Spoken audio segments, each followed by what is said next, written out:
The Democratic primary for the Manhattan DA race is just a few short weeks away. With 8 candidates in the most diverse field ever, we're doing our best to keep you informed of who they are and what's at stake in this very important race. Tonight, I'm joined by one of those candidates, civil rights attorney Tahani Aboushi. Tahani, welcome to the show. Thank you so much for having me, Yodit. All right, so today we saw New York State Attorney General Letitia James announce a package of criminal justice reforms intended to make it easier to prosecute police officers accused of brutality and misconduct. What were your thoughts? I thought it was an excellent first step in acknowledging that police brutality is a problem. Oftentimes, we jump right to the case of is it or is it not a problem, and then it gets lost in a lot of fear-mongering, allowing the police unions to take over the talking points. And here we have our Attorney General, who has actually been pretty fearless when it comes time to the NYPD, leading the charge to call them out and put in reforms that are actually going to address police violence. Now, you litigate civil rights claims against police officers. How do you intend to address police officer and prosecutorial misconduct if elected? Absolutely. Police misconduct and prosecutor misconduct are two cornerstones of my policies and what one of the parts of my administration will focus on because, you know, these are decisions that impact people's lives permanently. My family's been on the other end of a decision a prosecutor has made. You know, when I was younger, my father was sentenced to 22 years in prison. And so we know what it's like, what that decision looks like when it enters our communities, it enters our households. And so it's very important that to establish trust with the community and the police, you have to first know that the community has to know that police will be held accountable. And then for prosecutors who cover up bad policing, for prosecutors who engage in misconduct and it becomes a pattern in practice, they too must be held accountable because these are serious positions of public trust, which again have serious, deep, long-lasting impacts on our families. So they need to be held accountable. We can't sweep it under the rug anymore. Now, if you're elected Manhattan DA, you would be the first woman and the first person of color to hold the office. Tell me why you think diversity matters in this race. You know, it's not just the color of your skin or your gender, it's the lived experience for me. And people, thousands of people here in Manhattan share my story. And that's the voice that has been long ignored by this office. These are the voices that are the bread and butter of this system. But when it comes time to being at the decision-making table, we're shut out.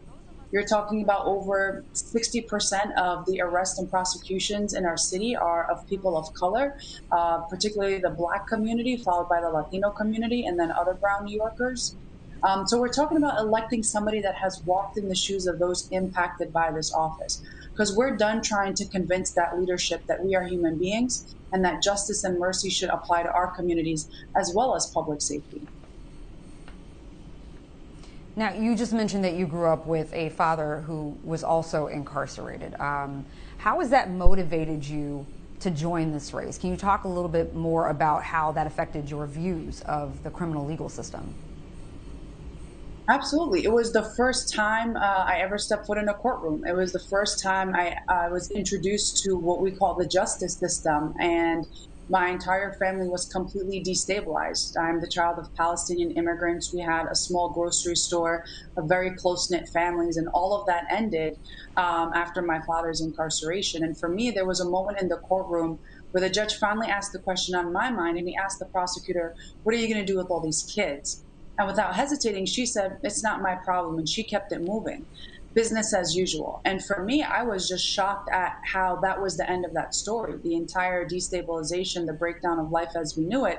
And then we were now in a position where we had to fight against becoming a statistics of being thrown away and pushed into the shadows of society, hoping our voices would be forgotten.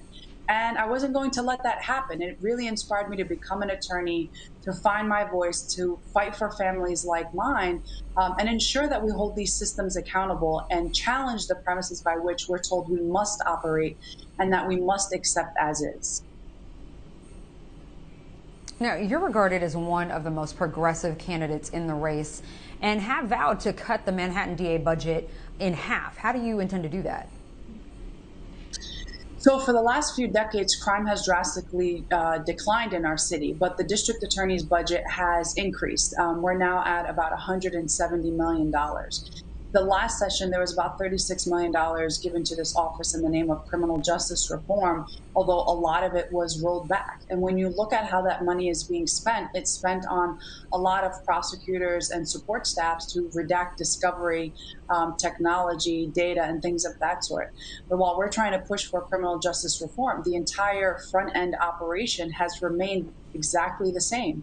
And so, whether we're talking about shrinking the footprint of the office or pending against wrongful convictions, we're not changing the system that continues to produce both mass incarceration and these wrongful convictions. And so, my plan is to first and foremost decline to prosecute low level offenses and crimes stemming from social inequities. Substance use disorder, poverty, homelessness, mental illness.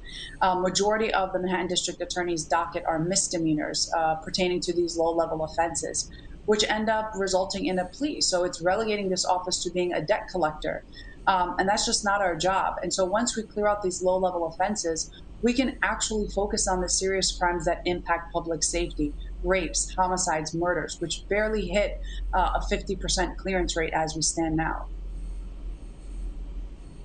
All right, now you've never been a prosecutor, something that you share in common with a number of the other candidates in this race, but you're also a civil rights lawyer as opposed to a criminal defense attorney. Some critics have suggested that you don't have the intimate knowledge of the criminal legal system required to do the job. How would you respond? Exact opposite. My job as a civil rights lawyer is to dissect the decision a prosecutor has made and see how it plays out in our communities. And the job of the district attorney is not going to be trying cases, it's going to be establishing policy. And as a civil rights attorney, I've done that. I've changed policy in both the NYPD and our fire department, and I push for policies in cases against the Department of Education.